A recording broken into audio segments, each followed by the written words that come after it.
Bapak Mama Saudara yang kekasih, nasihat Nabi Yeremia untuk orang Israel di negeri pembuangan ini menurut saya patut menjadi bahan refleksi yang serius bagi kita masa kini. Kita orang-orang Indonesia. Ada baiknya kita lihat ini sebagai semacam sindiran atau teguran bagi kita.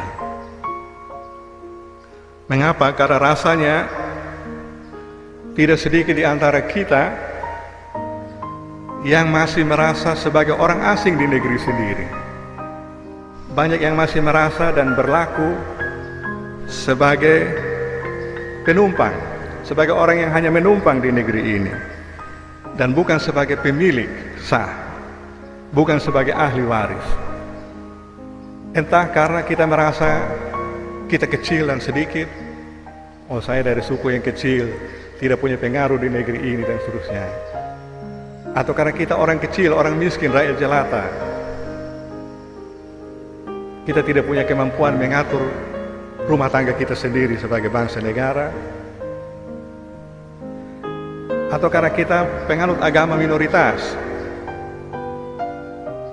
yang sering dipaksa untuk berpikir bahwa kita bukan bagian sah dari negeri ini. Itu sebabnya di negeri Indonesia sampai hari ini orang-orang Kristen masih susah bangun gereja di beberapa tempat. Orang-orang Kristen susah untuk beribadah seperti kita di sini, ibadah rayon. Sampai hari ini di beberapa tempat di Indonesia, kalau mau berkumpul ibadah rayon mesti izin RT. Tapi itu tidak berlaku untuk semua, berlaku untuk 1-2 golongan saja yang dianggap sebagai tamu di tempat itu. Dan ada berbagai bentuk lain yang saya kira kadang-kadang kita juga merasa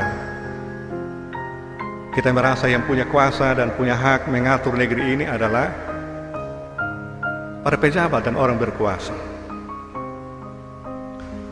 Meskipun di Undang-Undang Dasar kita pasal 1 ayat 2 bilang kedaulatan ada di tangan rakyat, tapi saya kira realitas seringkali sebaliknya.